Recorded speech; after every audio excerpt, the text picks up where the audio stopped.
ಸರ್ವೇ ಭವಂತು ಸುಖಿನಃ. ಇಂದಿನ ಪಂಚಾಂಗ. ಇಂದು ಶ್ರೀ ಪರಾಭವನಾಮ ಸಂವತ್ಸರ ಉತ್ತರಾಯಣೆ ಗ್ರೀಷ್ಮ ಋತು ನಿಜ ಜ್ಯೇಷ್ಠ ಮಾಸೆ ಶುಕ್ಲ ಪಕ್ಷೆ. ಇಂದು 26ನೇ ತಾರೀಕು ಶುಕ್ರವಾರ, ದ್ವಾದಶಿ ತಿಥಿ ಹಾಗೂ ಇಂದು ವಿಶಾಖ ನಕ್ಷತ್ರ. ಮೇಷರಾಶಿಯವರಿಗೆ ಪ್ರೀತಿ ಪಾತ್ರರಿಂದ ಇವತ್ತು ಇಲ್ಲ ಅತಿ ಪ್ರೀತಿ ಅಥವಾ ಅತಿ ಹಿಂಸೆ ಪ್ರಾಪ್ತಿಯಾಗುವಂತಹ ದಿವಸ. ಹೀಗಾಗಿ ಅವರು ಹೇಳುವಂತಹ ಮಾತುಗಳನ್ನು ಸರಿಯಾದ ರೀತಿಯಲ್ಲಿ ಕೇಳಬೇಕಾಗುತ್ತೆ. ವೃಷಭ ರಾಶಿಯವರಿಗೆ ಶತ್ರುಗಳು ಹಿಮ್ಮೆಟ್ಟಿದ್ರು ಅಂತ ನೀವು ತಿಳಿದುಕೊಂಡಿರ್ತೀರೇನೋ, ಆದರೆ ಕೆಲವೊಂದು ವಿಚಾರಗಳಲ್ಲಿ ಅವರದ್ದೇ ಜಯವಾಗುವಂತಹ ಸಾಧ್ಯತೆ ಇರಬಹುದು. ಹೀಗಾಗಿ ಸ್ವಲ್ಪ ಯಾವ ವಿವಾದಗಳು ಇರುವಂತಹ ಎಲ್ಲ ವಿಚಾರಗಳಲ್ಲೂ ಸ್ವಲ್ಪ ಮನಸ್ಸಿಗೆ ನೆಮ್ಮದಿ ಕಡಿಮೆ ಆಗಬಹುದು. ಹುಷಾರಾಗಿರಬೇಕು. ಮಿಥುನ ರಾಶಿಯವರಿಗೆ ಪ್ರೇಮ, ಪ್ರೀತಿ, ದಾಂಪತ್ಯ ಪ್ರಕರಣಗಳಲ್ಲಿ ಇವತ್ತು ಸ್ವಲ್ಪ ಕಷ್ಟಕರವಾದಂತಹ ದಿವಸ.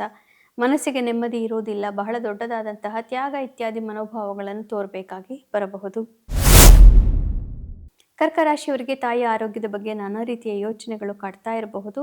ಆದರೂ ಕೂಡ ತಾಯಿಯು ಇಂದು ನೀವು ಬಹಳನೇ ನಿಮ್ಮಿಂದ ಆಕಾಂಕ್ಷೆಯನ್ನು ಇಟ್ಕೊಂಡಿರ್ತಾರೆ. ಹೀಗಾಗಿ ಅವರ ಸೇವೆಯನ್ನು ಬಹಳ ದೊಡ್ಡದಾಗಿ ಮಾಡಬೇಕಾಗಿ ಬರಬಹುದು.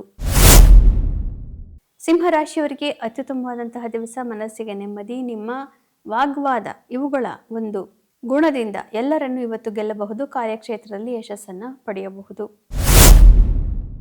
ಕನ್ಯಾ ರಾಶಿಯವರಿಗೆ ಉತ್ತಮವಾದಂತಹ ದಿವಸ. ಸಂಸಾರದಲ್ಲಿ ನೆಮ್ಮದಿ ಇಲ್ಲ ಅತಿ ಹೆಚ್ಚಾಗತ್ತೆ, ಇಲ್ಲ ಕಡಿಮೆ ಆಗತ್ತೆ. ಹೀಗಾಗಿ ಇವತ್ತು ಮಾತಿನ ಬಗ್ಗೆ ಗಮನ ಅವಶ್ಯಕ. ತುಲಾ ರಾಶಿಯವರಿಗೆ ಉತ್ತಮವಾದಂತಹ ದಿವಸ. ನಿಮ್ಮ ರಾಶಿಯಲ್ಲಿ ಚಂದ್ರ ಇರೋದ್ರಿಂದ ಮನಸ್ಸಿಗೆ ನೆಮ್ಮದಿಯನ್ನು ಪ್ರಾಪ್ತಿಯಾಗ್ತಾ ಇದೆ. ಆದರೆ ಇವತ್ತು ಅನೇಕ ರೀತಿಯಲ್ಲಿ ವಿವಾದಗಳು ನಿಮ್ಮ ಒಳಗೆ ನಡೀತಾ ಇರುತ್ತೆ. ಈ ಮನಸ್ಸಿನ ವಿವಾದಗಳನ್ನು ಬಗೆಹರಿಸಿಕೊಳ್ಳಬೇಕು. ವೃಶ್ಚಿಕ ರಾಶಿಯವರಿಗೆ ಕಷ್ಟಕರವಾದಂತಹ ದಿವಸ ಇನ್ನೂ ಮುಂದುವರಿತಾ ಇದೆ. ಮನಸ್ಸಿಗೆ ನೆಮ್ಮದಿ ಇರೋದಿಲ್ಲ. ಮುಖ್ಯವಾದಂತಹ ಕೆಲವು ಪ್ರಾಜೆಕ್ಟು ಕೆಲಸಗಳು ಅಥವಾ ಮಿತ್ರತ್ವಗಳಲ್ಲಿ ಒಡಕು ಸಾಧ್ಯ. ಧನು ರಾಶಿಯವರಿಗೆ ಅತ್ಯುತ್ತಮವಾದಂತಹ ದಿವಸ. ಇಷ್ಟಾರ್ಥ ಸಿದ್ಧಿ, ಮನಸ್ಸಿಗೆ ನೆಮ್ಮದಿ, ಮಿತ್ರರಿಂದ ಎಲ್ಲವನ್ನು ನೀವು ಸಾಧಿಸಬಹುದು. ಮಕರ ರಾಶಿಯವರಿಗೆ ಕಾರ್ಯಕ್ಷೇತ್ರದಲ್ಲಿ ಬಹುದೊಡ್ಡ ಯಶಸ್ಸು ಕಾದಿದೆ. ಮನಸ್ಸಿಗೆ ನೆಮ್ಮದಿ. ಹೀಗಾಗಿ ಇಂದು ಉತ್ತಮವಾದಂತಹ ದಿವಸ. ಕುಂಭರಾಶಿಯವರಿಗೆ ಭಾಗ್ಯೋದಯವಾಗಿದೆ. ಹಿರಿಯರಿಂದ ಆಶೀರ್ವಾದ ಕೂಡ ಪ್ರಾಪ್ತಿಯಾಗ್ತಾ ಇದೆ. ಘನತೆ, ಗೌರವ ಸಮಾಜದಲ್ಲಿ ಮನೆಯಲ್ಲಿ ಹೆಚ್ಚಾಗತ್ತೆ.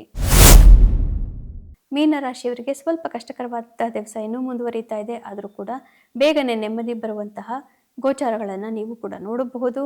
ಹಾಗಾಗಿ ಗುರುವಿನ ಮತ್ತು ಶುಕ್ರ, ಕುಜ ಎಲ್ಲರೂ ಅನುಕೂಲಕರವಾಗಿಯೇ ಇರೋದ್ರಿಂದ ಈ ಸಣ್ಣ ಪುಟ್ಟ ತೊಂದರೆಗಳು ಮನಸ್ಸಿಗೆ ಅಷ್ಟೊಂದು ದೊಡ್ಡದಾಗಿ ಕಾಣಬಾರದು. ಪುನಃ ನಾಳೆ ಭೇಟಿಯಾಗೋಣ. ಅಲ್ಲಿವರೆಗೂ ಗೀತಾ ಶ್ಲೋಕಗಳ ಶ್ರವಣ, ಪಠಣ, ಮನನ, ಲೇಖನ ಇದರಿಂದ ದೊಡ್ಡ ದೊಡ್ಡ ತಾಪತ್ರಯಗಳಿಂದಲೂ ಕೂಡ ಪರಿಹಾರ ಸಾಧ್ಯ. ಶುಭಮಸ್ತು. ಶ್ರೀಕೃಷ್ಣ ವಿಜಯತೆ.